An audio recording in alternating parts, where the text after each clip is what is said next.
Yo! Maulang hapon mga katrupa. Sana lahat kayo safe. I know malakas yung ulan, bumabaha sa ibang lugar, pero sana lahat kayo ay okay.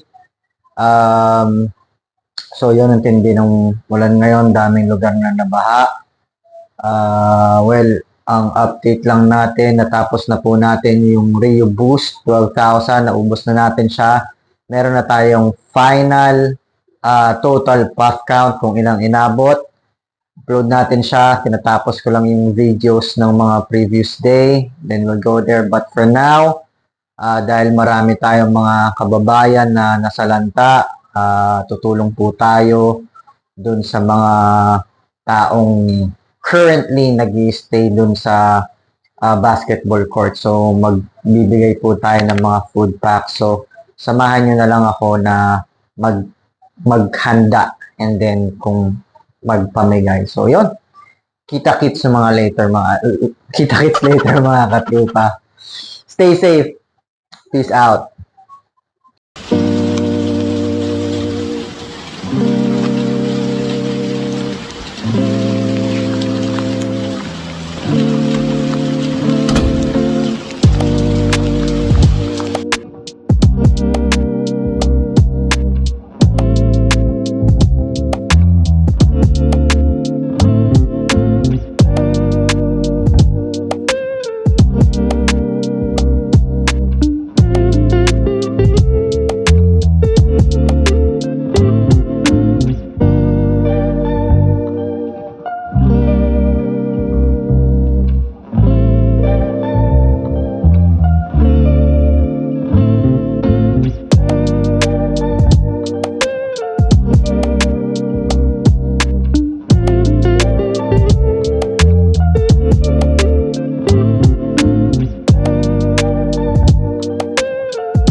So tapos na tayo magbalot ng mga food packs kasama yung mga kuya ng Novaliches Pride Eagles Club.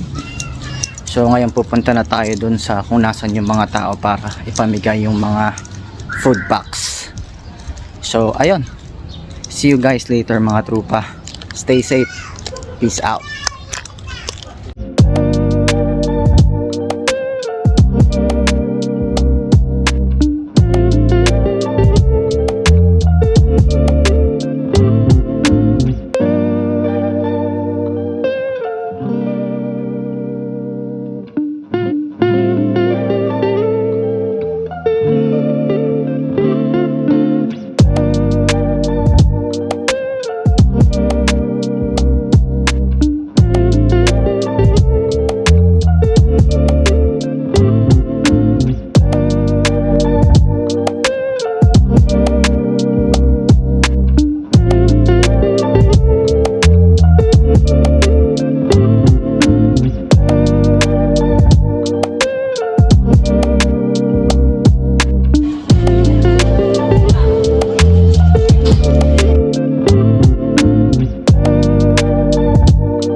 Meron pa dito, te.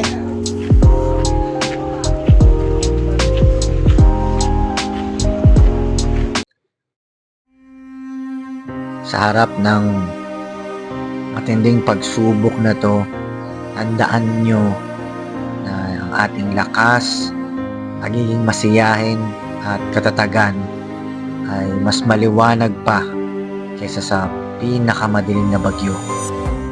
Kahit tumaas yung tubig, nagdulot ng takot, hirap at pagkasira sa mga ari-ariang pinaghirapan natin, hindi nito kayang talunin yung ating tapang, pagiging masiyahin at pag-asa bilang mga Pilipino. Ang panahong to ay patunay ng ating walang hanggang determinasyon at pagkakaisa bilang mga Pilipino. Laging tatandaan na bawat baha ay unti-unting huhupa at kasama nito yung pagkakataong muling tumayo at magsimula at maging mas malakas. Sama-sama, suportahan natin ang isa't isa at itayo ang nasira at nawala at lumikha ng isang hinaharap na puno ng pag-asa at posibilidad. At tandaan nyo na lagi kayong maging matatag, panatilihin ang pananampalataya sa Panginoon at tandaan na ang mas maliwanag na araw ay parating. Di kayo nag-iisa, sama-sama tayong bumangon at magsimula.